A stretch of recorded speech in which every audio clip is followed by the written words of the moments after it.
আজকে সেই বেতেল ঈদগাহ মাঠে গিয়েছিলাম, একদম গেট থেকে শুরু করেছি ভিডিও করা সবার উদ্দেশ্যে, সবাইকে দেখানোর জন্য যে দেখেন আমাদের ঈদগাহ মাঠটা কত বড়, কত বিশাল। এখানে মিনিমাম 10-15 গ্রামের লোক এসে এখানে জমায়েত হয়ে ঈদের নামাজটা আদায় করে। আজকে সেই খুব চেনা পরিচিত সেই জায়গায় আবার সবাই বছরে 2 বার একসাথে জমায়েত হয়। আসলে খুব ভালো লাগে যখন নামাজ আদায় করার পর, যখন ঈদগাহ মাঠের নামাজ আদায় করার পর সবাই যখন আমরা একসাথে মানে দেখা সাক্ষাৎ করি, কোলাকুলি, নামাজ শেষে যখন সবাই কোলাকুলি করি, অনেক অনেক অনেক ভালো লাগে। আসলে তখন মন থেকে, আত্মা থেকে খুব সুন্দর মানে কাজ করে ভিতরটাকে, ওটাকে আর কি বলে বোঝানো যাবে না। যাই হোক, দেখেন আমি একদম গেট থেকে শুরু করেছি যে আমাদের ঈদগাহ মাঠটা একদম এই যে চেনা পরিচিত যত প্রকার লোক আছে আজকে, যে হ্যাঁ বিভিন্ন ধরনের লোক আমাদের, মানে সোজা কথা যে ঈদগাহ মাঠে যতগুলা লোক আছে সবাইকে আমি ক্যামেরাবন্দি করার চেষ্টা করেছি, ঠিক আছে।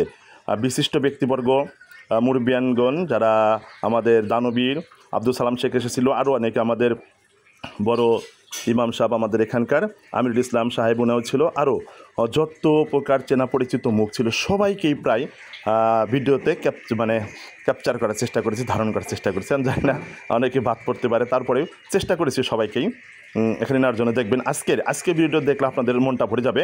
আমাদের যেসব বিদেশে যেসব প্রবাসী যেসব ভাই বন্ধুরা থাকে, ঠিক আছে, তারা অবশ্যই একটু দেখবেন। দেখেন এই ভিডিওটা অনেক সুন্দর হয়েছে, ঠিক আছে, অনেক সুন্দর হয়েছে। আর দেখেন সবাই আছে, অনেক বিশাল মাঠ আমাদের এই বেতেল ঈদগাহ মাঠটা, সাথে পাশেই কবরস্থান, আমাদের ঈদগাহ মাঠের পাশেই থাকে কবরস্থান। এখানে অনেক সেই যুগ ধরে কত মানুষ এখানে শায়িত আছে, কবরস্থ করা হয়েছে এখানে। নামাজ শেষে সবার উদ্দেশ্যে এখানে দেখা যাচ্ছে যে দোয়া করা হয়। সবাই একযোগে নামাজ শেষ করার পরে অনেক তেলাওয়াত করে, কোরআন শরীফ থেকে সূরা পাঠ করে তাদের উদ্দেশ্যে উৎসর্গ করা হয়, যে সব আত্মার মাগফিরাতের জন্য তাদের জন্য দোয়া করা হয়। আল্লাহ তাআলা যেন তাদেরকে সুখে শান্তিটাকে এরকম অনেক অনেক অনেক অনেক দেখেন কি বিশাল একটা ঈদগাহ মাঠ আমাদের এই বেতেল ঈদগাহ মাঠটা। আসলে এইটার পিছনের অবদান রয়েছে সবচেয়ে বেশি, যে সুসজ্জিত করে গিয়েছে, সব মানুষদেরকে গোছালো একটা মনোভাব দিয়েছে।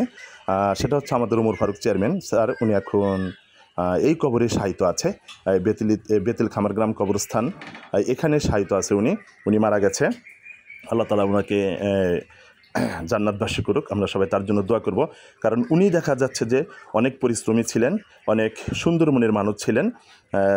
উনি আমাদেরকে মানে সৌন্দর্যটা যে কী, এটা অনেকখানি আমরা ওনার কাছ থেকে লাভ করতে পেরেছি, বুঝতে পেরেছি আসলে এই সুন্দর বিষয়টা কী, সুন্দরটা কী, ঠিক আছে।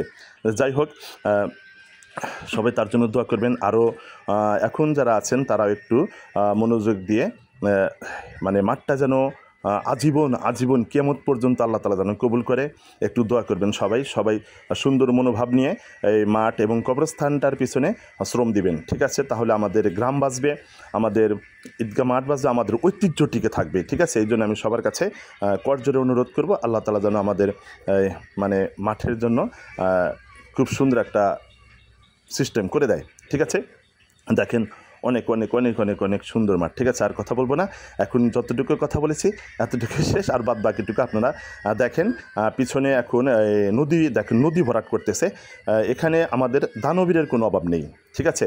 শেখ আব্দুল সালাম আছে, উনি অনেক বিশাল টাকা দিয়েছে, মানে পুরো নদী ভরাট করে, একটু পরে দেখেন বের হবে, পুরো নদী ভরাট করে দেখবেন যে এই মানে কবরস্থানটা, ঈদগাহ মাঠটা বৃদ্ধি করতেছে। একটু পরেই দেখতে পারবেন, একটু পরেই যে দেখবেন কত টাকা তারা আর কি দান করে আমাদের এই ঈদগাহ মাঠের জন্য, কবরস্থানের জন্য, ঠিক আছে। বিশাল ব্যবসায়ী আছে, বড় ধরনের ব্যবসায়ী। শেখ আব্দুল সালাম শেখ আছে, তারপরে আচ্ছা আমাদের এই পাশে যে মাদ্রাসা পরিচালনা করে সাদ সাহেব, উনি দেখাশোনা করে, অনেকেই মিলে আর কি দেখা যাচ্ছে যে গণ্যমান্য যারা বিশিষ্ট ব্যক্তিবর্গ, শিল্পপতি, তারা এটা সুন্দর করে সুসজ্জিত করে। দেখেন আসলে তাদের মন মানসিকতা অনেক বড়। ঠিক আছে, মানুষের টাকা পয়সা থাকতে পারে, তবে মন মানসিকতা কিন্তু আসল বিষয়টা, যেটা আমাদের এখানকার যেসব শিল্পপতিরা আছে, ব্যবসায়ী যারা আছে, তারা কিন্তু সেটার পরিচয়টা দেয়। ঠিক আছে, আল্লাহ তাআলা তাদেরকে হায়াত দারাজ করুক, হায়াত বাড়িয়ে দিক, তারা যেন আরও বেশি বেশি সমাজের জন্য, দেশের জন্য, জাতির জন্য দান করে আমাদের যেন সেটা মানে আর কি ভালো কাজে লেগে যায়। আল্লাহ তাআলা তাদেরকে কবুল করুক। ঠিক আছে, দেখেন এই যে বিশাল, দেখেন এই যে এখানে ছিল নদী দেখেন, আমি আপনাদেরকে দেখাবো। দেখেন এই যে নদী, বিশাল নদী ভরাট করে আমাদের এখানে এই কবরস্থান এবং ঈদগাহ মাঠটা বৃদ্ধি করতেছে। ঠিক আছে, তো এখানে এই বিশাল কত কোটি টাকা যেন আমি জানি না, বলেছি একবার শুনেছিলাম কত কোটি টাকা বাজেট এটা করেছে।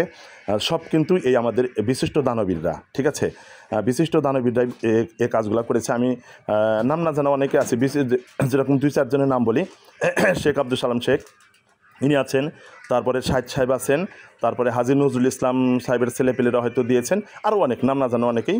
আল্লাহ তাআলা তাদেরকে কবুল করুক, আল্লাহ তাআলা তাদেরকে নেক হায়াত দান করুক, আল্লাহ তাআলা তাদেরকে হাজার হাজার বছর বাঁচিয়ে রাখুক, আমাদের এই সমাজটাকে উন্নত করার জন্য, দেশটাকে উন্নত করার জন্য, গ্রামটাকে উন্নত করার জন্য আল্লাহ তাআলা তাদেরকে হাজার হাজার বছর বাঁচিয়ে রাখুক। ঠিক আছে, আর বেশি বলবো না। ওকে, সবাই ভালো থাকবেন। পরে আরও ভিডিও আছে, আমার কথা ছাড়াও অনেক ভিডিও আছে। দেখেন আপনারা ধীরে ধীরে সবাই, যারা প্রবাসে থাকেন, যারা বিদেশে থাকেন, আমার ছাত্রছাত্রী যারা থাকেন, তারা অবশ্যই আমাদের সেই গ্রামের দেখো তোমরা। হ্যাঁ, ইনশাল্লাহ। ওকে, আল্লাহ হাফেজ।